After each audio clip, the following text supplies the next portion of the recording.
Depuis la création du secteur Paris-Centre, je ne suis plus élue du 1er arrondissement.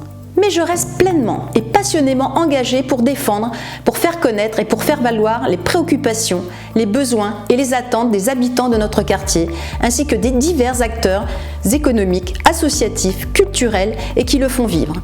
Tout particulièrement lorsque notre démocratie de proximité est en jeu. C'est d'ailleurs parce que j'avais le fort pressentiment que nous perdrions en démocratie de proximité que je m'étais opposée à la fusion des 4 arrondissements du centre. Ce que je craignais est arrivé, cette perte démocratique est sèche, immédiate, dès les premiers mois de la mandature, sans la moindre concertation préalable, après avoir donné, comme d'habitude, la primeur de ses annonces aux journalistes. Anne Hidalgo a en effet bafoué la démocratie de proximité à laquelle nous étions attachés sur 3 dossiers pourtant importants. Elle a ouvert un accueil de jour pour migrants dans l'ancienne mairie du 1er. Elle a confirmé une réflexion en cours sur l'installation d'une salle de shoot dans le quartier des Halles. Et elle a pérennisé les coronapistes, initialement présentées comme provisoires. Aucune des parties prenantes n'avait été avertie.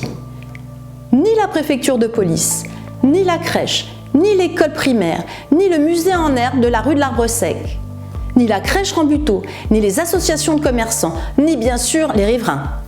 Nous sommes donc mobilisés avec d'autres riverains et acteurs locaux par nos propres moyens.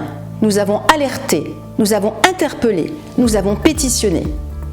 Si le centre d'accueil pour migrants a finalement ouvert cette saison dans les locaux de la mairie du 1er, nous cherchons à obtenir son déplacement dès l'année prochaine dans un lieu du centre de Paris plus adapté pour tous. Le maire de Paris-Centre a de son côté pris des engagements de transparence et de concertation avant tout éventuel projet de salle de shoot dans le quartier des Halles. Après cette mobilisation fondatrice, nous espérons que les 2 mairies, de Paris et de Paris-Centre, ne pourront plus agir sans tenir un minimum compte des acteurs locaux.